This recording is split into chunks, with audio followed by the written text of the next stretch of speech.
Hello friends, आप कैसे हैं। सिविल स्टार के यूट्यूब चैनल पे आप लोगों का बहुत बहुत स्वागत है मेरे दोस्तों। तो तूफानी पहाड़ी के ऊपर हम लोग एचपीजेबीटी कमीशन की तैयारी कर रहे थे।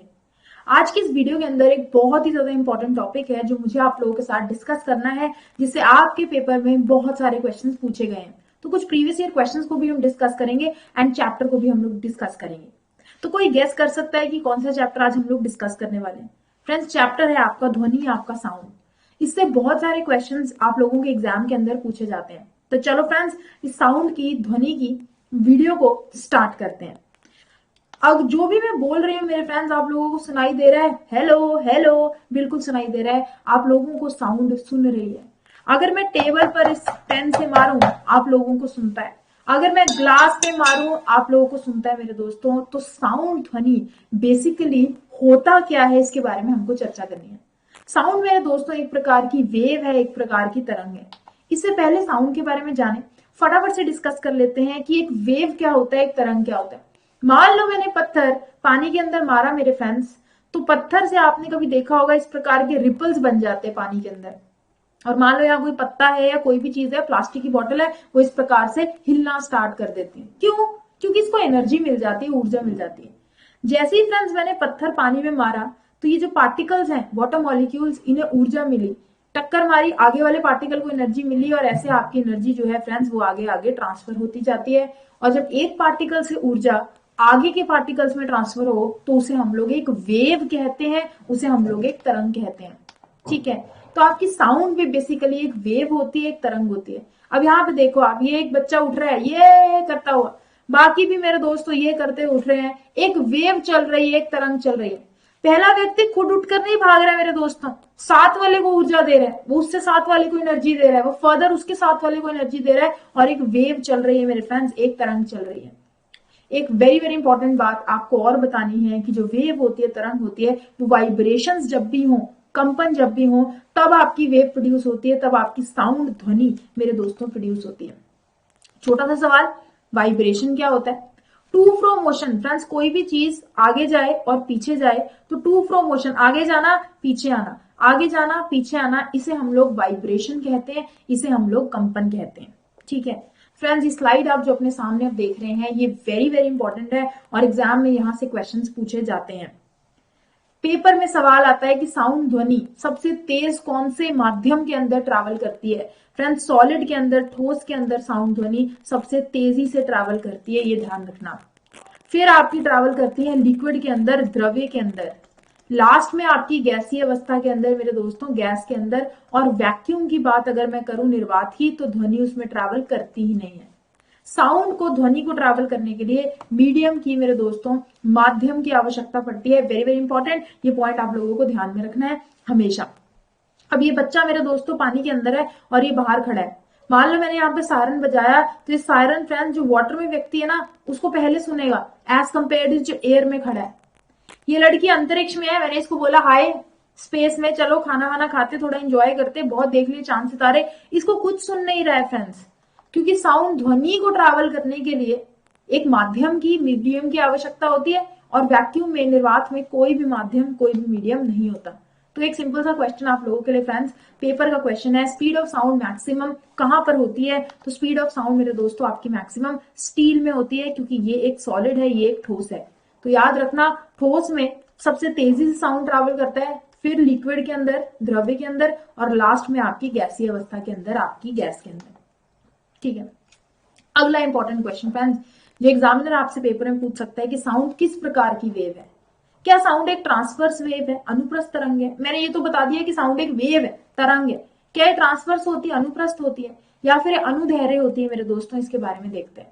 अब पार्टिकल अगर आपके ऊपर नीचे मूव करें और आपकी वेव आगे को मूव करे, मान लो आपने एक रस्सी ले ली, जमीन के ऊपर पड़ी है, ऊपर नीचे मूव करना स्टार्ट कर दिया एक छोर से, तो आपके पार्टिकल आप ऊपर नीचे मूव कर रहे हो और वेव आपकी आगे को मूव कर रही है। फ्रेंड्स, इन दोनों के बीच में एंगल कितना है? 90 डिग्री का, 90 डिग्री का। तो ये आपकी कैसी तरंगे हैं? अनुप्रस्थ तरंगे। इन्हें ट्रैवल करने के लिए कोई भी मीडियम, माध्यम की आवश्यकता नहीं होती है मेरे दोस्तों। तो ट्रांसवर्स वेव, अनुप्रस्थ तरंगे आपकी वो वेव है जिन्हें ट्रैवल करने के लिए कोई भी मीडियम, कोई भी माध्यम नहीं चाहिए होता। तो सूरज से जो किरणें आ रही हैं मेरे फ्रेंड्स, ठीक है। और रेडियो से जो वेव निकल रही हैं वो आपकी ट्रांसवर्स वेव है, अनुप्रस्थ तरंगे हैं। लॉन्गिट्यूडनल वेव क्या होती है, अनुदैर्घ्य तरंगे, इनके बारे में डिस्कस करते हैं मेरे फ्रेंड्स। जो आपकी साउंड वेव है, ध्वनि तरंगे हैं, वो आपकी लॉन्गिट्यूडनल नेचर की होती है, ये याद रखना। इससे रिलेटेड क्वेश्चन जो है एग्जामिनर आपके पेपर में पूछता है। तो पार्टिकल फ्रेंड्स आगे पीछे आपके मूव करते हैं बैक एंड फोर्थ, और वेव भी आपकी इसी डायरेक्शन में चलती है। इन दोनों के बीच में जो एंगल है वो कितना है, 0 डिग्री, ठीक है। तो आपकी मेरे दोस्तों लॉन्गिट्यूडनल वेव है। कैसी वेव है, लॉन्गिट्यूडनल वेव, ये ध्यान में रखना फ्रेंड्स। तो साउंड भी आपकी, ध्वनि भी लॉन्गिट्यूडनल वेव होता है। इसको ट्रैवल करने के लिए मीडियम की, माध्यम की आवश्यकता होती है। तो ट्रांसवर्स वेव ऐसे चलेगी, देख लो आप एनिमेशन में, और लॉन्गिट्यूडनल वेव इस प्रकार चलेगी फ्रेंड्स, ठीक है। तो जैसे आप स्प्रिंग चलता हुआ दिख रहे हो, कुछ एरिया ऐसा है जहां पे स्प्रिंग बहुत पास पास है, कंप्रेशन कहा जाता है इसे, संपीड़न। जहां पर ये दूर दूर होता है फ्रेंड्स, उस एरिया को हम लोग रेयर फ्रैक्शन कहते हैं, दुर्बता। तो ये आपका कंप्रेशन है, संपीड़न, और ये एरिया आपका दुर्बता है फ्रेंड्स। इस प्रकार हमारी वेव, साउंड वेव ट्रैवल करती है। इसके आधार पर मेरे फ्रेंड्स साउंड की वेव को इस प्रकार रिप्रेजेंट किया जाता है। कंप्रेशन वाला एरिया, जहां पर ज्यादा डेंसिटी है पार्टिकल्स की, घनत्व ज्यादा है, जहां पे प्रेशर ज्यादा है, दाब ज्यादा है पार्टिकल्स का, उस एरिया को मेरे फ्रेंड्स ऊपर रखा जाता है। ये आपके कंप्रेशन का एरिया है। जहां पे मेरे दोस्तों दुर्बता हो, रेयर फ्रैक्शन हो, पार्टिकल्स दूर दूर हैं, प्रेशर कम है, डेंसिटी कम है, उसे मेरे दोस्तों नीचे रखा जाता है वेव में। तो ऊपर जो रखते हैं कंप्रेशन का एरिया, इसको शिखा कहा जाता है, क्रस्ट, और नीचे मेरे दोस्तों ग्रत को रखा जाता है, ट्रफ को रखा जाता है, जो आपके रियर फ्रैक्शन का रीजन होता है। और ये फ्रेंड्स पोजीशन आपकी किसकी है, इक्विलिब्रियम की, ठीक है। आई होप गाइस ये वाले पॉइंट आपको क्लियर है। तो चलो ये क्लियर है, तो मुझे बताओ कि वेव लेंथ क्या होती है। आपने सुना होगा ना कि इसकी वेव लेंथ इतनी है, इसकी वेव लेंथ इतनी है। मेरे दोस्तों एक वेव की लेंथ, तरंग धैर्य का मतलब आपकी एक जो तरंग है उसका धैर्य कितना है, उसकी लेंथ कितनी है। दो क्रस्ट के बीच में डिस्टेंस को वेवलेंथ कहते हैं, या फिर दो ट्रफ के बीच में जो डिस्टेंस है इसको मेरे दोस्तों वेवलेंथ कहा जाता है, और इसको लैम्डा से रिप्रेजेंट किया जाता है, ठीक है। ये मेरे फ्रेंड्स आप लोगों को याद रखनी है। अब मेरे से कोई पूछे फ्रीक्वेंसी क्या है, आवृत्ति क्या है, तो नंबर ऑफ ऑसिलेशंस। मेरे फ्रेंड्स कितनी बार ये वेव एक पर्टिकुलर पॉइंट से 1 सेकेंड के अंदर ऑसिलेट कर रही है, उसे हम लोग आवृत्ति कहते हैं, फ्रीक्वेंसी।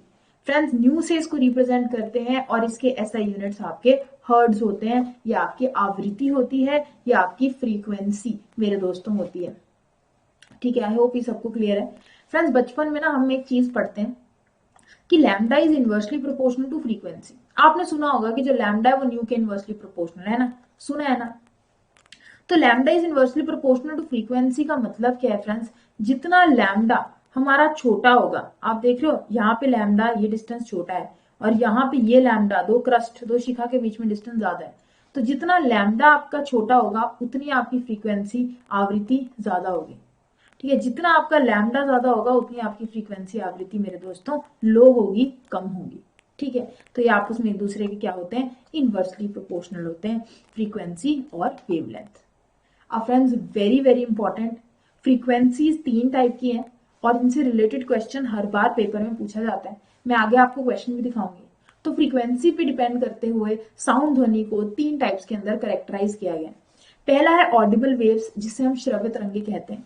दूसरा है इंफ्रासोनिक वेव, जिसे अपश्रव्य तरंगे कहते हैं। और तीसरा है आपका अल्ट्रासोनिक वेव, जिसे पराश्रव्य तरंगे कहते हैं।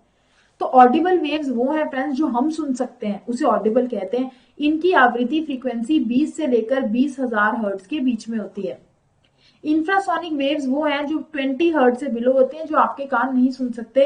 और अल्ट्रासोनिक वो हैं जो 20,000 हर्ट्ज से, ठीक है, अबव होती है मेरे फ्रेंड्स। हमारे जो कान है, हमारे ईयर है, इन फ्रीक्वेंसीज को भी नहीं मेरे दोस्तों सुन सकते। आई होप ये पॉइंट आपको क्लियर है कि ऑडिबल वेव्स क्या होती हैं, इंफ्रासोनिक वेव्स क्या होती हैं, और अल्ट्रासोनिक वेव्स मेरे दोस्तों क्या होती हैं। अब अल्ट्रासाउंड के ऊपर क्वेश्चन पेपर में आ जाता है सोनार के बारे में। फ्रेंड्स अल्ट्रासाउंड बहुत जगह यूज होता है। अगर कोई व्यक्ति बीमार हो जाए तो डॉक्टर कहते हैं फटाफट से अल्ट्रासाउंड करा लो, चेक करने के लिए कि इंटरनली बॉडी के अंदर क्या दिक्कत है। तो आपका जो सोनार है ये भी अल्ट्रासाउंड की एप्लीकेशन है। Sound navigation and ranging technique को सोनार कहते हैं। फ्रेंड्स शिप से अगर आप देखना चाहते हो कि अंडर वाटर आपके कोई चीज, वस्तु तो नहीं प्रेजेंट, कितने डिस्टेंस पे ये वस्तु प्रेजेंट है, कितनी दूरी पे, ठीक है, किस डायरेक्शन के अंदर मूव कर रही है, अगर मूव करे तो, और इसकी वेलोसिटी कितनी है, वेग कितनी है, तो मेरे दोस्तों ये अल्ट्रासाउंड से हमें पता चलता है। तो यहाँ से अल्ट्रासाउंड भेजी जाती है, जैसे ही इस पे टकराती हैं वापस अल्ट्रासाउंड डिटेक्टर में डिटेक्ट हो जाती है मेरे दोस्तों। ठीक है, तो ये आपको याद रखना है। बाकी आपके टीथ के अंदर कोई प्रॉब्लम हो, उन सबको भी चेक करने के लिए अल्ट्रासाउंड को यूज किया जाता है। फ्रेंड्स, क्वेश्चन है आप सबके सामने, अल्ट्रासाउंड इक्विपमेंट को यूज किया जाता है इन्वेस्टिगेट करना कुछ मेडिकल प्रॉब्लम्स को, ये कितनी फ्रीक्वेंसी पे वर्क करता है? आई होप सबने अपने मन में अब तक आंसर सोच लिया होगा कि कितनी फ्रीक्वेंसी पे वर्क करता है। फ्रेंड्स, ये वर्क करता है अबव 20,000 हर्ट्ज, 20,000 हर्ट्ज से ऊपर की फ्रीक्वेंसी की जो वेव होती हैं उसे मेरे दोस्तों हम अल्ट्रासाउंड कहते हैं। ठीक है, तो इसे क्या कहा जाता है, अल्ट्रासाउंड, जो 20,000 हर्ट्ज से ऊपर की फ्रीक्वेंसी की वेव्स होती हैं, आवृत्ति होती है।